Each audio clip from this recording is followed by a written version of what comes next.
السلام علیکم ورحمۃ اللہ وبرکاتہ۔ ویوز کیسے ہیں؟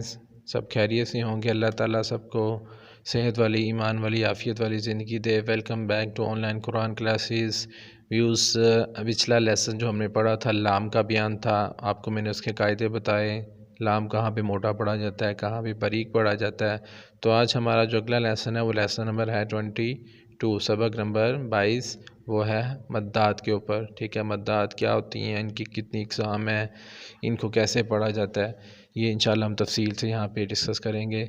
تو سب سے پہلے مد کے معنی ہوتے ہیں لمبا کرنا، کھینچنا۔ ٹھیک ہے، کسی بھی چیز مد کا معنی ہوتا ہے لمبا کرنا اور کھینچنا۔ مد کی جو جمع ہے وہ مدات کہلاتی ہے۔ قاعدہ نمبر 1 آپ دیکھ لیں، 3 قاعدے اس کے اندر ہیں، اس کے ساتھ اس کی مثالیں بھی ہیں۔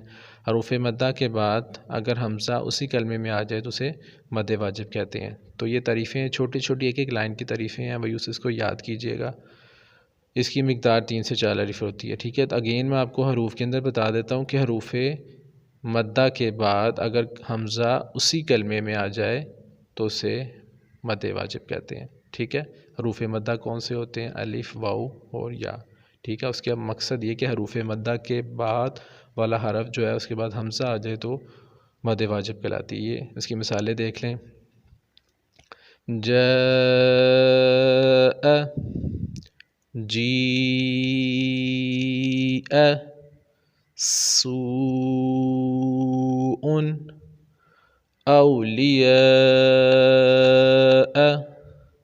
قروء، خطیئۃ، اولئک، یشاء۔ اس کے بعد بھی اس آگے ہمارا ہے قاعدہ نمبر 2، حروف مدہ کے بعد اگر حمزہ دوسرے کلمے کے شروع میں ہو تو اسے مد واجب اور جائز کہتے ہیں۔ اس کی مقدار بھی 3 سے 4 الف کے برابر ہوتی ہے۔ پہلی مثال ما اصحابہ کے اندر دیکھیں، ما الف جو ہے حروف مدہ ہے، اس کے بعد اگلا حرف بھی جو آ رہا ہے وہ کون سا آ رہا ہے ہمارے پاس؟ اگلا جو حرف ہے وہ حمزہ ہے۔ ٹھیک ہے، الف کے اوپر جب جزم اور زبر آ جاتی زیر تو پیش تو وہ الف نہیں حمزہ رہتا ہے۔ تو حروف مدہ کے بعد جو اگلا لفظ ہے ہمارے پاس وہ ہے حمزہ، تو اس کو ہم مد جائز کہیں گے۔ ٹھیک ہے، اس کی مثالیں بھی، اس کی پریکٹس دیکھ لیتے ہیں۔ ما اصاب، قالوا اتجعل بنی آدم، قالوا آمنا، ما امر إلى أجل به إيمانكم كلمته ألقاها۔ اس کے بعد قاعدہ نمبر 3 ہے، حروف مدہ کے بعد اگر کلمہ قرآنی میں تشدید ہو تو اسے مد لازم کلمی مثقل کہتے ہیں۔ ٹھیک ہے، تو اس کی مقدار جو ہے 5 سے 6 الف کے برابر ہوتی ہے۔ ٹھیک ہے، اس کی مثالیں دیکھ لیں۔ دابۃ،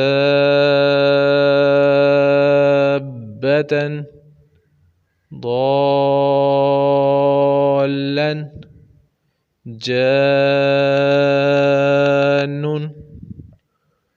مضار،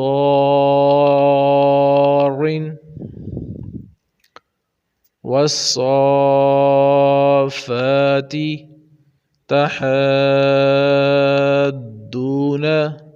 ضالین، اتحاجونی۔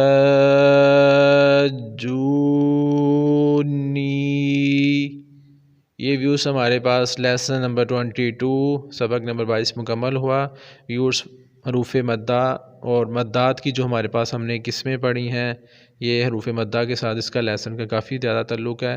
تو مدات کی بہت ساری جو مثالیں ہیں آپ کو قرآن مجید کے اندر ملتی ہیں، تو کوشش کیا کریں کہ جہاں پہ بھی مد آئے، یہ 3 طرح کی مدیں ہیں، اس سے ریلیٹڈ آپ کے پاس مدیں آئیں گی، مدات کی جو اقسام ہے وہی آئیں گی۔ تو جہاں پہ اس کو فوکس رکھیں اور اس کے ساتھ اس کو کمپیئر کرنے کے بعد جہاں پہ بھی آپ آئے، انشاءاللہ جب میں یہ قاعدہ ختم ہوگا تو آپ کے سامنے ایک نئی چیز لے کے آؤں گا قرآن مجید کا، جو انشاءاللہ سورہ سے اسٹارٹنگ سے سارا انشاءاللہ آپ کو اس کی پریکٹس کراؤں گا، تو اس میں آپ کو ایک ایک چیز تفصیل کے ساتھ بتاؤں گا کہ کیسے مد کون سا یہ رول کون سے قاعدے میں ہم نے پڑھا تھا، اور یہ ساتھ یہ والا رول ہم نے قرآن قاعدے کے اس لیسن کے اندر پڑھا تھا، تو وہ ساتھ ساتھ آپ کو پریکٹس کروا دیا کروں گا، تو انشاءاللہ آپ کو بہت فائدہ ہوگا۔ تو کوشش کیا کریں یہ جو رولس آپ کو بتاتا ہوں اس کو تھوڑے تھوڑے کر کے یاد کیا کریں، اور سب سے اہم چیز جو اس کے اندر یاد کرنے کے بعد ویورز وہ ہے اس کو امپلیمنٹ کریں جب بھی آپ قرآن مجید پڑھتے ہیں۔ اب یہ دیکھیں ہم نے 3 مدات کی اقسام جو پڑھی ہیں وہ 3 اقسام پڑھی ہیں، ٹھیک ہے، مد واجب، مد لازم،